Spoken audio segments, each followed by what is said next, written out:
Депутаты Госсовета Коми работают в эти дни в Ухте. Региональные парламентарии в рамках выездного дня депутата обсуждают вопросы взаимодействия властей, региональных и муниципальных, с предприятиями региона. Каким видят будущее социального партнерства представители крупного бизнеса, законодателей и представителей исполнительной власти, расскажет Роман Кирпа.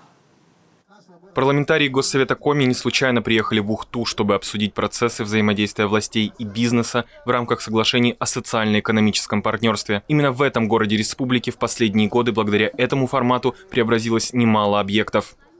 Наша компания своей благотворительной деятельностью занимается в основном это здравоохранение, это образование. Очень много уделяем внимания детям, поэтому мы занимаемся именно в регионах своего присутствия.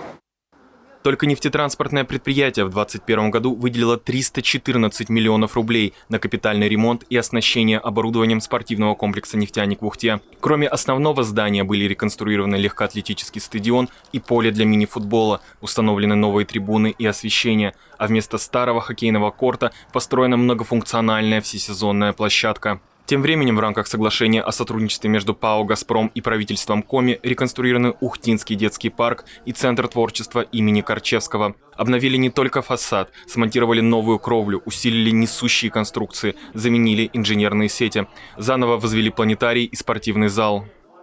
Понятно, что республика большая, и, наверное, надо охватывать, всю республику, смотреть разные районы, ведь в разных районах действительно разный уровень жизни. Приводить к единому знаменателю это действительно нужно. Но в то же время, все-таки предприятиям, где осуществляют свою деятельность в том или ином городе, населенном пункте, все-таки хочется, как говорится, вложиться и в то, чтобы улучшить быт именно своих работников. А в социальное развитие ухтинского поселка Ярига вложено нефтяниками с 2023 года более 2 миллиардов рублей. Здесь построили новый физкультурно-оздоровительный комплекс «Шахтер» с бассейном, жилые дома. Я все-таки придерживаюсь той точки зрения, что самая главная задача бизнеса – это платить налоги. Это главная задача. Платить налоги своевременно, соответственно, увеличивать свою прибыль для того, чтобы больше налогов платить, и обеспечивать жителей регионов, в котором это предприятие, этот бизнес присутствует, достойными рабочими местами, с хорошей заработной платой. В этом году компания финансирует строительство новой поселковой котельной и православного храма, а еще замену окон в школе и ремонт фасада здания администрации Яриги.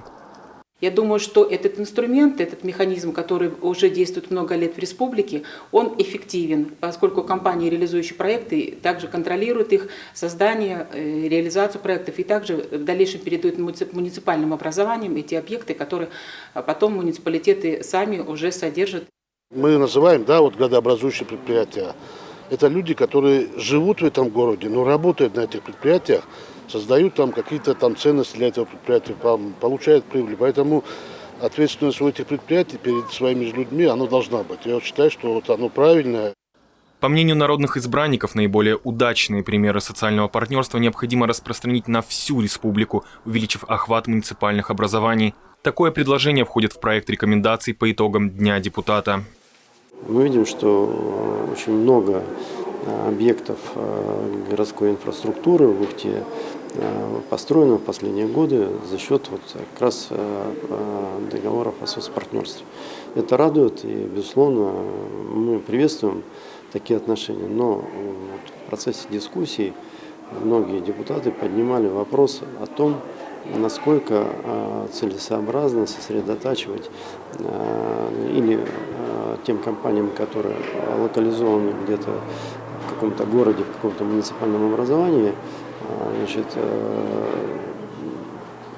заключать договоры с партнерством именно для этого муниципального образования, для этого города.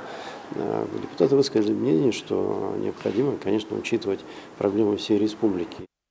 По мнению депутатов Госсовета, было бы справедливо, если бы бизнес учитывал проблемы всей республики, особенно небольших населенных пунктов, где остро стоят проблемы с инфраструктурой. Впрочем, это мнение депутатов не пришлось по душе некоторым ухтинским общественникам. Вот что по этому поводу написала Наталья Круцких. Некоторым депутатам Госсовета обидно очень стало, что такие предприятия, как «Газпром», «Лукойл», «Транснефть» тратят основные деньги на территориях, где они ведут непосредственные работы. Сегодня ясно, необходим баланс в развитии территорий, чтобы люди хотели работать на местах, а не переезжать в крупные города. Как отметил спикер парламента, депутатский корпус изучит имеющийся опыт и предложит варианты решения. Роман Кирпа, Павел Лагутин, телеканал Юрган, Ухта.